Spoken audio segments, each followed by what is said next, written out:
Satu gigitan risol ini bisa bikin nagih. Siap-siap ketagihan ya. Dan siapa bilang bikin risol itu ribet? Yuk tonton videoku sampai selesai. Hey, kembali lagi di video keseharian aku. Jadi risol yang mau aku buat ini isiannya sayur. Jadi ini aku mau membuat bumbu buat isian risolnya. Ada bawang merah dan juga bawang putih. Jangan lupa tambahkan sedikit garam. Karena cuma sedikit jadi mau kuulek aja. Sekali lagi untuk takarannya itu disesuaikan dengan bahan yang mau dimasak ya. Lalu tumis bumbu tadi di minyak yang panas sambil diaduk-aduk sampai berbau harum. Selanjutnya masukkan sayur yang sebelumnya sudah kupotong-potong dan sudah kucuci bersih. Dan untuk sayurannya ini aku cuma menggunakan wortel dan juga kentang. Selanjutnya tambahkan micin, lada dan juga gulanya sedikit aja. Sebenarnya tadi juga aku tambahkan penyedap rasa tapi nggak ke video. Lalu tambahkan air dan jangan lupa sambil diaduk-aduk.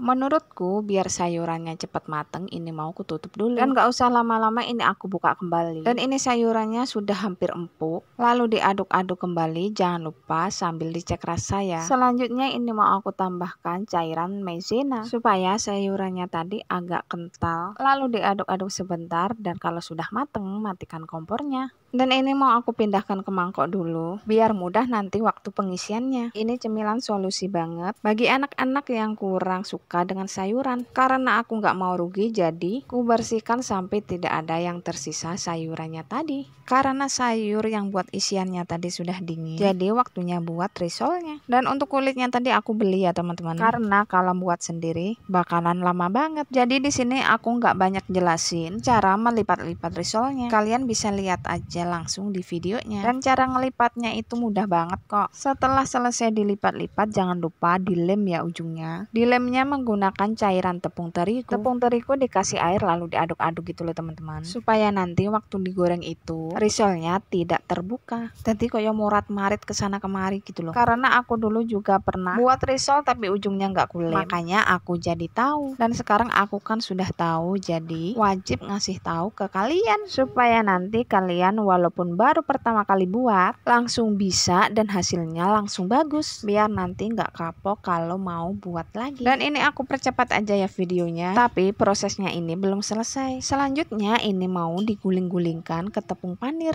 Kalau risol memang harus menggunakan tepung panir ya. Kalau tidak menggunakan tepung panir itu namanya lumpia. Jadi jangan salah sebut antara risol dan lumpia. Mengguling-gulingkannya sudah selesai lalu ini mau aku simpan dulu ke dalam kulkas. Untuk berapa lamanya itu terserah aja ya. Kalau aku sih sak sempetku. Siang aku buatnya dan sorenya baru ku goreng. Dan ini waktunya menggoreng risolnya. Kalau cara aku menggoreng risol itu, aku menggunakan api yang agak besar. Kalau minyak sudah benar-benar panas, baru aku masukkan. Dan gorengnya itu nggak usah lama-lama, karena isiannya tadi kan sudah mateng. Dan cukup satu kali balik aja. Kalau gorengnya sering dibolak-balik, bakalan nyerap minyak goreng banget. Dan setelah mateng lalu diangkat dan jangan lupa ditiriskan dulu ya. Dan akhirnya risol isi sayurku sudah mateng. Akan lebih mantep kalau makannya itu ditambahin dengan saus pedas. Tapi bagi yang suka pedas ya. Dan lihati anakku aja pada suka loh. Padahal mereka itu kalau disuruh makan sayur agak sedikit susah. Tapi kalau dibuat risol seperti ini kurang-kurang risolnya malahan. Jadi harus rajin-rajin emaknya buat cemilan.